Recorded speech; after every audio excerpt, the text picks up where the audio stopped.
of victims of parental alienation. One of the big things that happens that makes it challenging to address this issue is the misinformation involving parental alienation. That has stopped the progress of important changes in the way our family courts work. Today we have a brilliant man, Yaakov Aichenbaum, who is an expert on parental alienation misinformation. He's also co-authored 3 books about it and has helped clear this misinformation with legislators who realize that there is a policy problem with parental alienation. So please give a warm welcome to Yaakov Aichenbaum.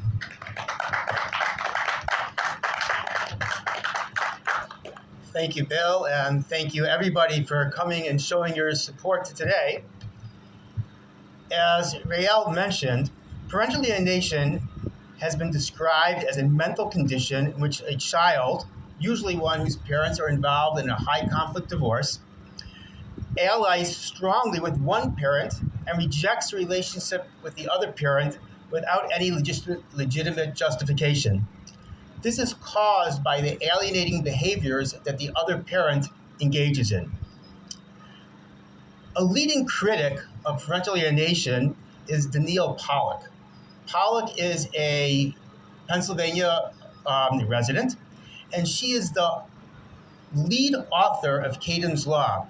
For those of you who are not familiar with Cadon's Law was a law that was passed in Pennsylvania and also to some extent on the federal level that tries to regulate all aspects of the family court system, and it involves training all court personnel, evaluators, judges, magistrates, and puts strict regulations on what they can do and what they can't do.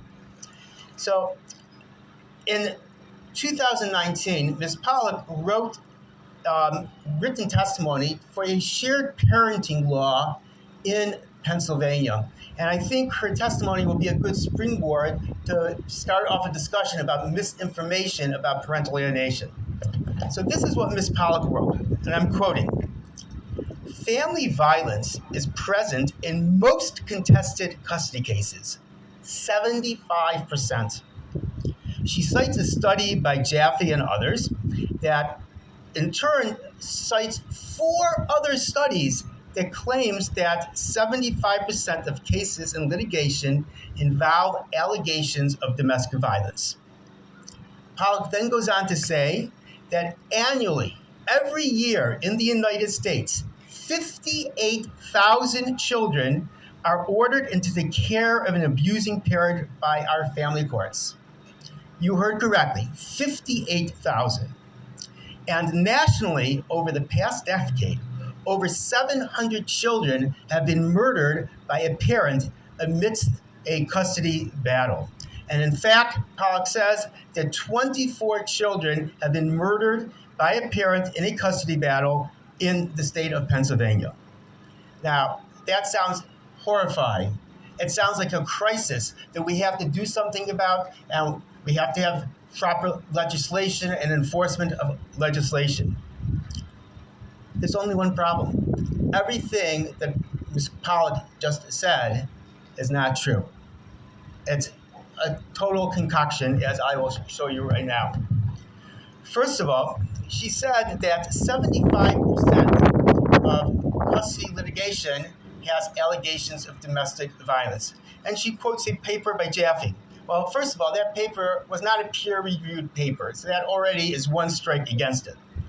Second, this statistic of 75%, it's nowhere in the paper. In fact, the paper does not discuss that issue at all, and it certainly does not cite 4 other papers who say that. It's a total farce. And this is the type of thing you will find throughout domestic violence literature. When they talk about parental alienation, they'll cite works, and the citations don't exist.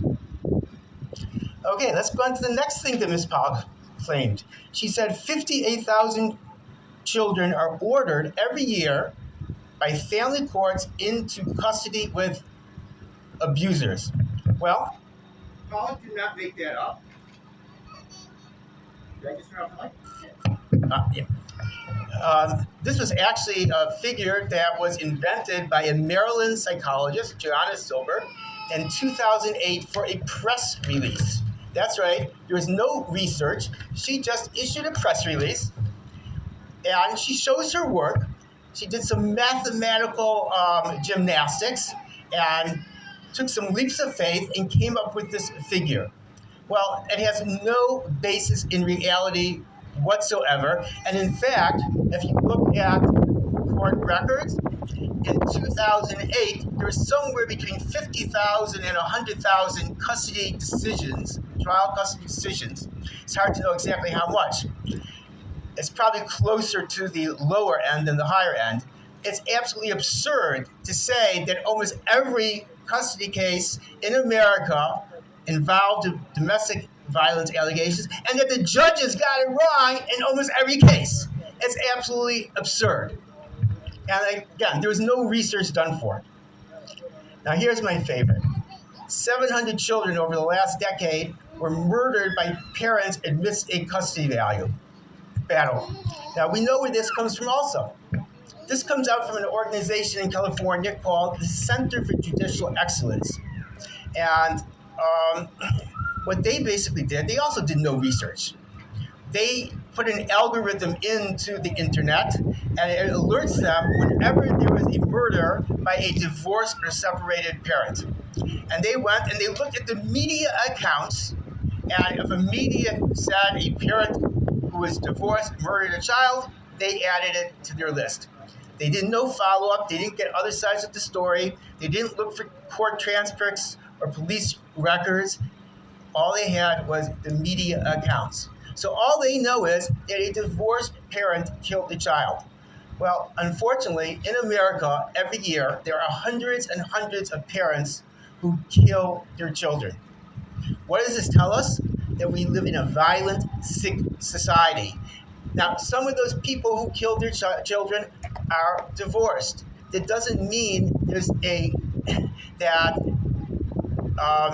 causation. Because they're divorced, they kill their children. And in fact, the Center for Judicial Excellence has no basis whatsoever that there's any correlation between the divorce and the murder. And they do not know that it even happened in the course of a custody battle. It could have been 10 years after they got divorced. It could be there was no custody battle. They just made that assumption. And finally,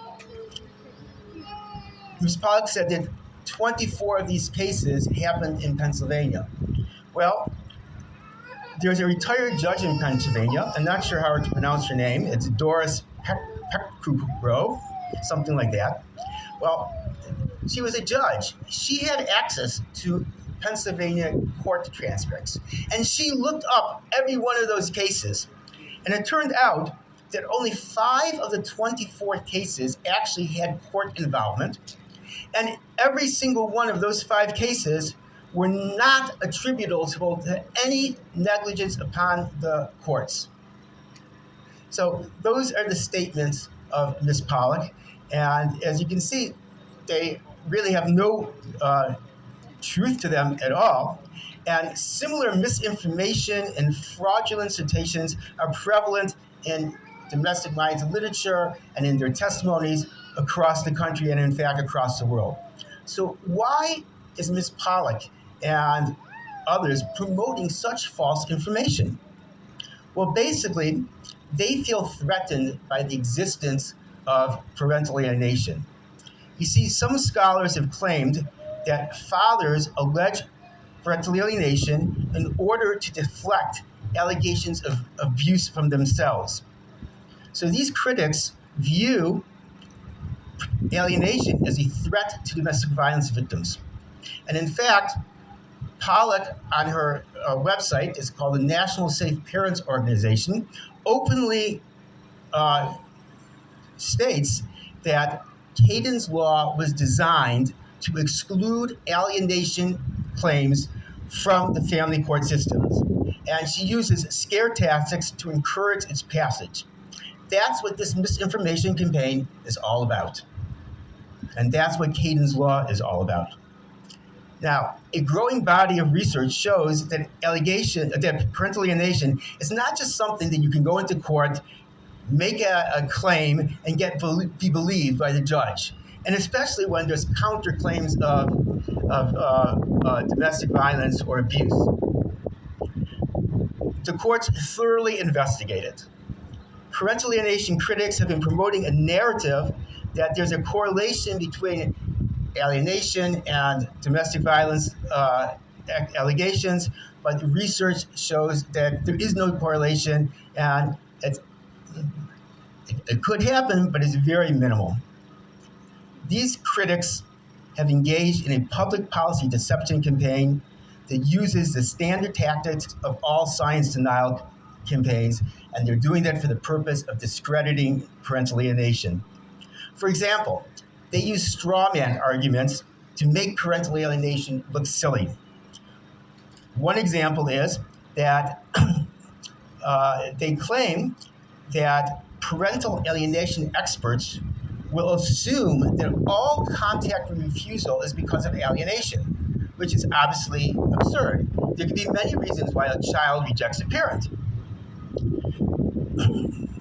And in fact, no parental alienation expert makes such assumptions. Experts will consider all factors and hypotheses before determining that there is parental alienation. These critics will distort and omit the details from anecdotal stories in order to create a panic that supports an agenda that harms many families across the world. Now, in all fairness, do sometimes people make false allegations of parental alienation? Unfortunately, yes. Just like sometimes people will unfortunately make false allegations of domestic violence or abuse. The answer is not to discredit parental alienation. The answer is to train professionals to know how to detect false allegations of all kinds and how to detect true allegations. My request to you is to become educated consumers.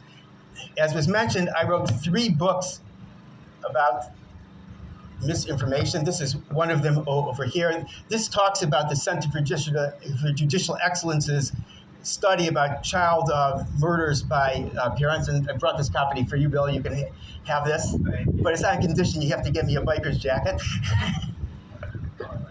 So I encourage you to read my books, and I actually found a great website that was kind enough to post links to all my books you can download on their website. The website is called cadenslaw.info. Again, cadenslaw.info. And I want to reiterate what Rael said, that take the knowledge you've gained, look at our books, spread it with others, and most of all, share it with your politicians, your lawmakers.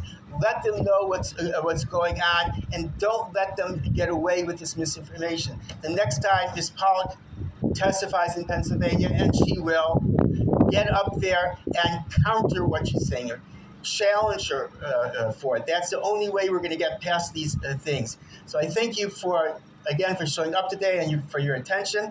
And if any of you would like to contact me with questions or comments, you can email me. My email is info@child-safety-first-report.com. Again, that's info@child-safety-first-report.com. Thank you again, and enjoy the rest of the program.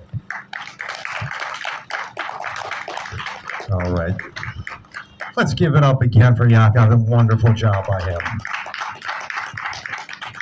You know, this misinformation that he was speaking about, a lot of those challenges producing problem laws by the family courts has basically given a lot of lawyers troubles who are trying to do what is best for the